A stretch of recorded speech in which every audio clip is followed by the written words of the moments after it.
राजस्थान के एक पुराने किले में कुछ पंडित और शोधकर्ता एक प्राचीन संस्कृत पांडुलिपि देख रहे थे। उसके पन्ने पुराने लेकिन अक्षर साफ थे। अचानक एक पंडित की आवाज कांपने लगी। यहां कुछ लिखा है, ईसा मसीह जैसा नाम। ये कैसे हो सकता है? बाकी सब चौंक गए, क्योंकि ये पांडुलिपि 500 साल नहीं बल्कि 25,000 साल पुरानी मानी जाती थी। उस समय तो यीशु मसीह का जन्म भी नहीं हुआ था। ऋग्वेद पुरुष सूक्त कहता है, सहस्रशीर्षा पुरुष सहस्राक्ष सहस्रपाद। वही पुरुष जिसने संपूर्ण ब्रह्मांड को अपने में समेट लिया। ये कोई साधारण राजा या ऋषि नहीं हो सकता। बाइबल यूहन्ना 1:3 कहती है, सब वस्तुएं उसी के द्वारा उत्पन्न हुई, और जो कुछ उत्पन्न हुआ है उसमें से कोई भी वस्तु उसके बिना उत्पन्न नहीं हुई। दोनों ग्रंथ एक सर्वव्यापी सृष्टि के रचयिता की तस्वीर पेश करते हैं। पुराण में भविष्यवाणी का संकेत, भागवत पुराण में वर्णन है। कलयुग में जब धर्म अपने अंतिम चरण पर होगा, परमेश्वर स्वयं देहधारी होंगे। वे कुंवारी से जन्म लेंगे और उनका नाम ईशा पुत्र होगा। ईशा का अर्थ है ईश्वर और पुत्र बाइबल में परमेश्वर का पुत्र।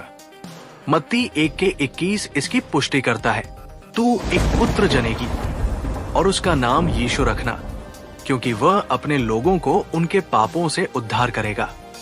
वेदों में अश्वमेध यज्ञ का जिक्र है, जहां एक निर्दोष बलि का विचार आता है। लेकिन अद्भुत बात यह है कि शतपथ ब्राह्मण कहता है, वो एक बार के लिए सबके लिए अपना आप बलिदान करेगा। क्या ये संयोग है कि इब्रानियों 10:10 में लिखा है, हम यीशु मसीह के शरीर के एक बार किए गए बलिदान से पवित्र ठहराए गए हैं। कहानी में वापस चलते हैं। वो पंडित रात भर सो नहीं सका। वो सोचता रहा, अगर हमारे ही वेद और पुराण यीशु की ओर इशारा करते हैं, तो क्या परमेश्वर ने पहले से हमें चेताया था? उसके सामने 2 रास्ते थे, सच की खोज करना या इसे इग्नोर कर देना। शतपथ ब्राह्मण में लिखा है, वो एक बार सभी के लिए बलिदान होगा। वो अपने आप को समर्पित कर संसार को पवित्र करेगा। ये बलिदान एक आम यज्ञ नहीं बल्कि अद्भुत है, जहां खुद यज्ञकर्ता अपने आप को समर्पित करता है। मैथिलीशरण गुप्त जैसे विद्वानों ने शतपथ ब्राह्मण की व्याख्या में बताया कि ये बलिदान तीसरे दिन के बाद पूर्ण होता है।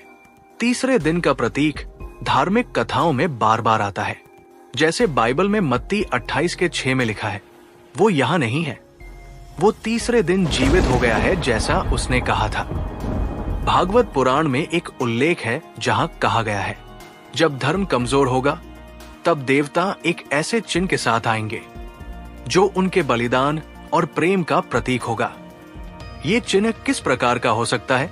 हम जानते हैं, बाइबल में सलीब पर यीशु का बलिदान पूरी मानवता के लिए प्रेम का महानतम प्रतीक है। इब्रानियों 10:12 में लिखा है, परमेश्वर ने एक बार अपने पुत्र को बलि स्वरूप दिया, जिससे अनंत काल तक उद्धार संभव हुआ। और यीशु ने स्वयं कहा, मुझे उठाना है, तीसरे दिन मैं फिर से जीवित हो जाऊंगा। मत्ती 17:23। हमारे पंडित रमेश शास्त्री का मन विचलित हो गया। क्या ये सब केवल संयोग हो सकते हैं, या ये संकेत है कि भगवान ने सभी धर्मों को एक सूत्र में बांधने का प्रयास किया? आज हम एक और रहस्य की पड़ताल करेंगे। क्या यीशु का जन्म सचमुच एक कुंवारी वीर से हुआ था? और क्या हमारे प्राचीन शास्त्र भी इसी बात का संकेत देते हैं? भारतीय धर्म ग्रंथों में कुंवारी शब्द का प्रयोग कई बार हुआ है। ये केवल एक अविवाहित लड़की के लिए नहीं, बल्कि शुद्धता और दिव्यता का भी प्रतीक है। शिव पुराण में एक कथा है जिसमें एक देवी का अवतार होता है बिना पुरुष संबंध के, जैसे पार्वती। भगवत पुराण का एक श्लोक, परमेश्वर अपने भक्तों की रक्षा के लिए बिना पुरुष संबंध के ही जन्म लेंगे। वे माता के गर्भ से शुद्ध और दिव्य स्वरूप में उत्पन्न होंगे। अब बाइबल के मत्ती 1:18 से 25 पर ध्यान दें। यहाँ स्पष्ट रूप से लिखा है कि मरियम, जो कुंवारी थी, उसने पवित्र आत्मा से यीशु को जन्म दिया। ये जन्म किसी सामान्य प्रक्रिया से नहीं, बल्कि परमात्मा की इच्छा से हुआ। क्या दोनों ग्रंथ एक ही सत्य की बात कर रहे हैं?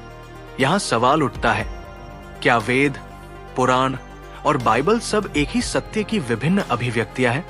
क्या परमेश्वर ने मानवता को अलग अलग भाषाओं, संस्कृतियों और समयों में एक ही संदेश दिया है? पंडित रमेश ने महसूस किया कि शास्त्रों की गहराई को समझना आसान नहीं है, परंतु एक बात स्पष्ट थी, जो भी हो, ये पुरुष ईश्वर का प्रतिनिधि था, जिसने मानवता के उद्धार के लिए एक अद्भुत योजना बनाई। बाइबल में लिखा है, मत्ती 14 के 25 से 29, कि यीशु ने पानी पर चलकर अपने शिष्यों को आश्चर्यचकित कर दिया। क्या हमें कहीं वेद या पुराण में ऐसे किसी चमत्कार का संकेत मिलता है? बाइबल के कई अध्यायों में यीशु ने अंधों को दृष्टि दी, रोगियों को स्वस्थ किया। क्या वैदिक शास्त्रों में भी ऐसे उपचारों का उल्लेख है? चरक संहिता और सुश्रुत संहिता में चिकित्सा का विस्तार है, लेकिन केवल शारीरिक इलाज। परंतु भगवद गीता में कहा गया है, मैं रोगों का नाश करने वाला हूं, जो मनुष्यों के हृदय में व्याप्त है। ये मानसिक और आध्यात्मिक रोगों का उपचार है, जो यीशु के चमत्कारों के समान है। पंडित रमेश अब समझ चुके थे कि वेद, पुराण और बाइबल तीनों अलग नहीं, बल्कि एक दूसरे के पूरक है। एक ही परमात्मा की विभिन्न भाषा, रूप और समय में अभिव्यक्ति। क्या यीशु ने सच में संसार के पापों का बोझ अपने ऊपर लिया? क्या पुराण में भी इस प्रकार की किसी बलिदान कथा का उल्लेख है? इब्रानियों 9 के 28 कहता है, यीशु ने एक बार पाप के लिए बलिदान दिया, और जो लोग उद्धार की प्रतीक्षा करते हैं, वे उसकी प्रतीक्षा करते हैं। भागवत पुराण में एक कथा है जहां परमेश्वर अपने भक्तों के उद्धार के लिए स्वयं को बलिदान करते हैं। ये बलिदान केवल एक कर्म नहीं, बल्कि प्रेम और करुणा का प्रतीक है। तुलसीदास, जिन्होंने रामचरितमानस की रचना की, एक ऐसे कवि थे जो भगवान राम के भक्ति रस में लिप्त थे।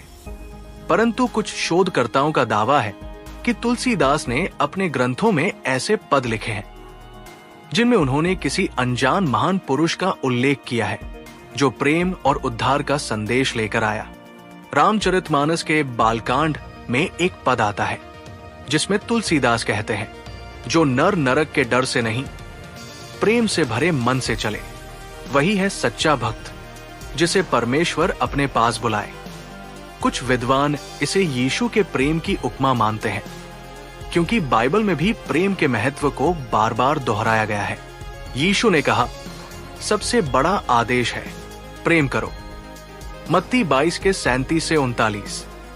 भारतीय संत भी प्रेम को जीवन का सार मानते थे, इसलिए कहा जा सकता है कि उनके संदेश की गहराई एक समान थी।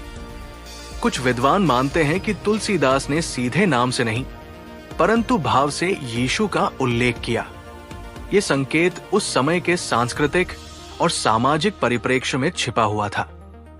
पंडित रमेश अब समझ गए थे, धर्म और भक्ति के बीच की दीवारें बहती नदियों की तरह हैं, जो अंततः सागर में मिल जाती है। यीशु और भारतीय संत दोनों ने प्रेम, करुणा और उद्धार का एक ही संदेश दिया। आज हम इस सफर का सार प्रस्तुत करेंगे और समझने की कोशिश करेंगे, क्या वास्तव में धर्मों की जड़ें जुड़ी हुई हैं और इसका हमारे जीवन में क्या अर्थ है। धर्म चाहे कोई भी हो, हिंदू, ईसाई, मुसलमान या कोई और, उनका मूल उद्देश्य हमेशा एक ही रहा है, प्रेम, करुणा और मानवता की सेवा। वेदों में लिखा है, सर्वे भवन्तु सुखिनः, सर्वे सन्तु निरामयाः, सब खुश रहें, सब स्वस्थ रहें। बाइबल में यीशु कहते हैं, प्रेम करो एक दूसरे से जैसे मैंने तुम्हें प्रेम किया। ये संदेश अलग अलग शब्दों और कथाओं में भले हो, लेकिन हृदय एक है। शाब्दिक रूप से हो सकता है नहीं, लेकिन भाव, संकेत और प्रतीक के रूप में हाँ, हम पाते हैं उन ग्रंथों में ऐसे तत्व जो यीशु के व्यक्तित्व, कार्यों और प्रेम की झलक देते हैं। रमेश जी ने सीखा, धर्मों के बीच मतभेद कम, समानताएं अधिक है। जब हम प्रेम और करुणा को अपनाते हैं तो हम परमात्मा के करीब जाते हैं। हमारे लिए सीख है, धार्मिक कट्टरता छोड़कर प्रेम और सहिष्णुता अपनाएं। सभी धर्मों की भिन्न भिन्न परंपराओं के पीछे एक ही सत्य खोजें। यीशु मसीह का प्रेम और बलिदान हर संस्कृति और धर्म में कहीं न कहीं छुपा है।